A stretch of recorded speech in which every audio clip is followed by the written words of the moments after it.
Investment banking मतलब सोचते ही लगने लगता है कि लाखों करोड़ों का करियर है और ऑडिट और टैक्सेशन से ज़्यादा सैलरी है। Apart from that investment banking में अपॉर्चुनिटीज़ भी आपकी काफ़ी बढ़िया है। ऑडिट और टैक्सेशन के अगर आप कंपैरिजन में देखो तो इन्वेस्टमेंट बैंकिंग के लिए लोगों की जॉब अपॉर्चुनिटी काफ़ी बड़ी है और लोग इस सेक्टर में आना चाहते हैं। और बिजनेस एक्यूमेंट के साथ साथ टेक्निकल स्किल्स भी इसमें काफ़ी इंपॉर्टेंट होती हैं चीज़ों को करने के लिए।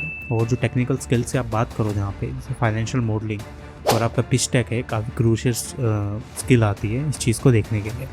अब हम देखते हैं कि इन्वेस्टमेंट बैंकिंग की स्किल सीखी कैसे जा सकती है और किस हिसाब से आप इस चीज़ को ग्रैब कर सकते हो जिससे आप अच्छे से इस चीज़ को लेवरेज कर पाओ और ज़्यादा से ज़्यादा जॉब्स सिक्योर कर पाओ या एक टेक्निकल स्किल्स को एक अच्छे तरीके से देख पाओ।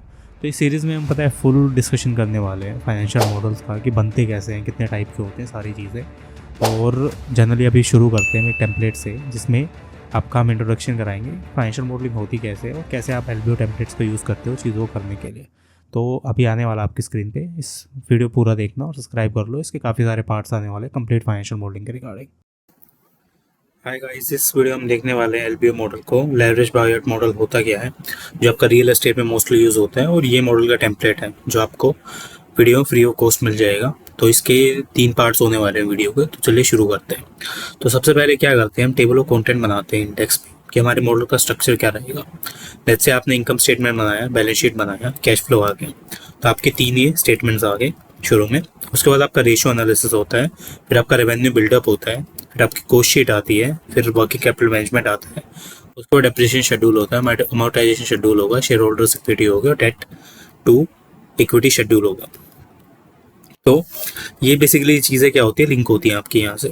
इसमें आप शॉर्टकट्स यूज़ करते हो, इसके बेसिस पे लिंक होती है। लेट्स से अगर मैंने क्लिक किया यहाँ पे और ये आ गया आपका एलबीओ।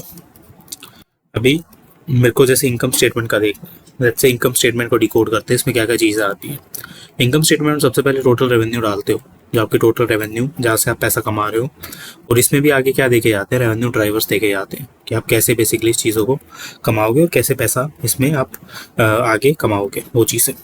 तो जैसे टोटल रेवेन्यू आपका आया, ये हमने देखा, देन ये फाइनेंशियल मॉडल में आ गया। तो आपका 2010 से लेके 2019 तक का हमने ये रखा है। हम ए और एन इसलिए डालते हैं, जैसे हमारे पास डेटा है 2010 से लेके 14 तक का हमारे पास डेटा है जिसको हमने ब्लू कलर में लिखा है। तो ये हमारा डेटा खुद का है और आगे का क्या है, एक्सपेक्टेड डेटा है जिसको हमने फोरकास्ट किया है, तो वो चीज़ आगे की तरफ आ रही है। इसी तरह आपका कॉस्ट ऑफ सेल्स आ गया यहाँ पे। कॉस्ट ऑफ सेल्स आपका सीधी सी बात है कोग्स होता है, जो आपकी परचेजेज है। अगर आप कोई भी माल बना रहे हैं तो उसके इसमें एक रेवेन्यू होगा, एक उसको बनाने की कॉस्ट होगी, जो आपका रॉ मटेरियल होगा, वो चीज़ हम डालते हैं। देन आपका ग्रोस प्रॉफिट आएगा अगर हम माइनस करेंगे इस चीज़ को। ये यहाँ पे आप एक चीज़ कर सकते हो, अगर आपको फॉर्मूलाज अपने सर्कुलेट रखने हैं चीज़ों के लिए, तो आप जैसे इसको माइनस में दिखा सकते हो, जो चीज़ से माइनस में आई तो इससे क्या होगा, आपकी ब्रैकेट में शो करेगा। देन आपको नीचे जीपी का फॉर्मूला माइनस में लगाना पड़ेगा, आप सीधा यहाँ प्लस कर सकते हो, जिससे आपका ये एक्चुअल नंबर आ जाएगा ए माइनस बी कितना होता है। ठीक है, तो ये आगे तक है आपका। एक इसमें रूल ये होता है, जो हमें ऑलरेडी नंबर दिए गए हैं उनको हम दिखाते हैं आपके ब्लू साइन में या ब्लैक साइन में, और जो एक्सपेक्टेड वैल्यूज़ हैं उनको आप ग्रीन में दिखा सकते हो या आगे ब्लैक में दिखा सकते हो, अगर आप वाइस वर्सा कर सकते हो दोनों चीज़ को। देन आपके इनडायरेक्ट एक्सपेंसेस आते हैं। लेट्स से ग्रोस प्रॉफिट तक आपके डायरेक्ट एक्सपेंस आ गए। अब नीचे क्या होंगे, डायरेक्ट एक्सपेंसेस होंगे। किसी भी बिजनेस को चलाने के लिए आपको अलग अलग चीज़ें करनी पड़ेंगी। आपको सेलिंग एक्सपेंसेस भी लगेगा, loss on impact of assets भी लगेगा, apart from that administration expense भी लगेगा और जनरल एक्सपेंसेस भी लगेंगे, जो किसी भी बिजनेस को रन करने के लिए मैंडेटरी होते हैं। तो वो चीज़ें यहाँ पे देखी जाती हैं। तो ये हो गया आपका। देन आपका आता है EBITDA।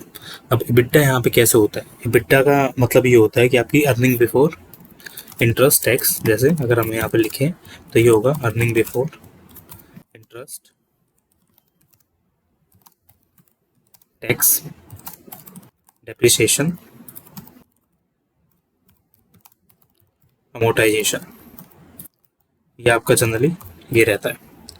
इसको EBITDA का आपका नंबर आता है। तो EBITDA आप कैसे निकालोगे, अगर मैंने कंट्रोल ब्रैकेट लगाया, हमने जीपी में से आपका इनडायरेक्ट एक्सपेंसेस है वो माइनस किया, then loss of impairment of asset वो माइनस किया। तो फॉर्मूला आपने कंसिस्टेंट रखने के लिए ऊपर माइनस में कर दिया था, इसलिए चीज़ें आपकी नीचे फॉर्मूला प्लस में डाल सकते हो। तो ये हो गया। देन अगर हम आगे देखते हैं, जैसे डेप्रिसिएशन है मेरा, इसको मैं कैसे शो करूँ। डेप्रिसिएशन को शो करने के लिए आप सीधा साधा डेप्रिसिएशन डाल सकते हैं जो आपका आ रहा है, और बेसिकली इसको आप इसमें माइनस करके दिखा सकते हैं। तो डेप्रिसिएशन अमोर्टाइजेशन का सम आगे मेरा ये है।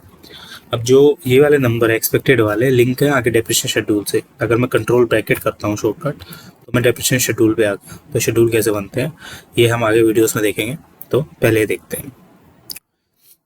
अब नेक्स्ट आ गया हमारा EBIT, earning before interest tax.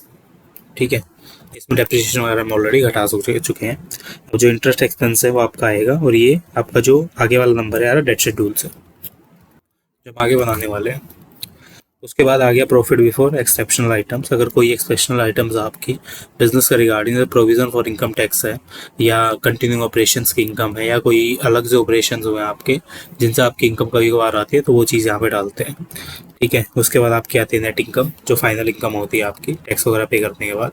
Then आप EPS वगैरह निकालते हो जो आपका होता है। सेम आपकी यही चीज़ आएगी बैलेंस शीट के लिए। जो हमारा ब्लू वो एक्चुअल डेटा है, ब्लैक क्या है कैलकुलेशंस के लिए, और ग्रीन क्या है लिंकेज के लिए। जैसे आपकी सबसे पहले एसेट्स आ गए। एसेट में आपका फिक्स एसेट आ गया, नेट ब्लॉक, जिसमें आपका इंटेंजिबल है, गुडविल है।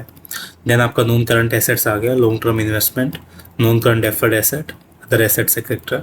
ये चीज़ आपने डाल दी यहाँ पे। करंट एसेट्स आ गए आपके जितने भी हैं, और नीचे आपकी इक्विटी एंड लायबिलिटी शुरू होगी, share holders, non current liabilities, current liabilities etcetera.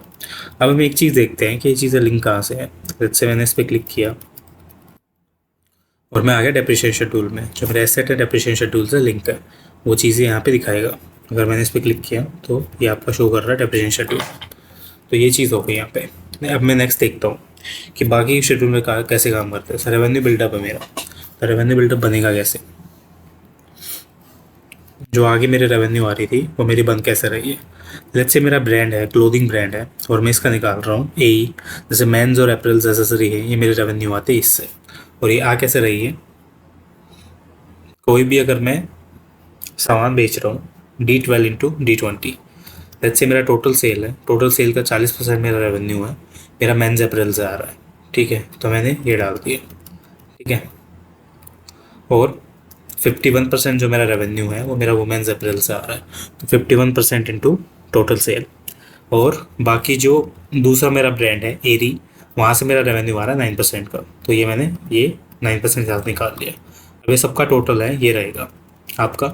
अगर आप इसको टोटल करके भी देखेंगे तो लेट्स से आपका एक पूरा टोटल यहाँ रहेगा ये। ठीक है, इसी तरह आप नेक्स्ट का आप देख रहे हैं, जैसे 2021 में है आपका, ये आ रहा है 3 में 14 तक ये आ रहा है आपका। ठीक है, और आगे आपकी टोटल रेवेन्यू आपने यहाँ डाल दी। जैसे अब मैं नंबर ऑफ स्टोर्स का यहाँ पे देखता हूँ, एरे के मेरे AE के स्टोर है मेरे 9 to 9 है फर्स्ट ईयर में। देन आपके एरी के हैं 148 है। उसके बाद मेरे क्या कर रहा हूँ मैं, AE के डिक्रीज़ कर रहा हूँ स्टोर्स, और इसके बढ़ा रहा हूँ। बढ़ाए मैंने, घटाए, ये नंबर ऑफ स्टोर है पर ईयर जो मैं खोल रहा हूँ वो चीज़ें हैं। ठीक है, फिर आपके टोटल स्टोर्स आ जाएंगे। देन ये नंबर ऑफ स्क्वायर फीट के हिसाब से आ रहा है आपका, कितना स्क्वायर फीट में एरिया है, कितने स्क्वायर फीट में मेरे स्टोर्स खुले हुए हैं, वो चीज़ मैं यहाँ पे डाल रहा हूँ। ये कभी इंक्रीज़ हो रही है, बढ़ रही है, और ये मेरी कैलकुलेशंस आ रही है जिसके हिसाब से मैं इसको ग्रो कर रहा हूँ। साथ में एरिया के स्टोर्स आ रहे हैं, टोटल आ रहा है। अब रेवेन्यू पर स्क्वायर फीट आ रहा है मेरा, टोटल रेवेन्यू को मैं नंबर ऑफ स्क्वायर फीट से क्या करूँगा, डिवाइड कर दूंगा, तो आपका आ जाएगा ये पर स्क्वायर फीट रेवेन्यू।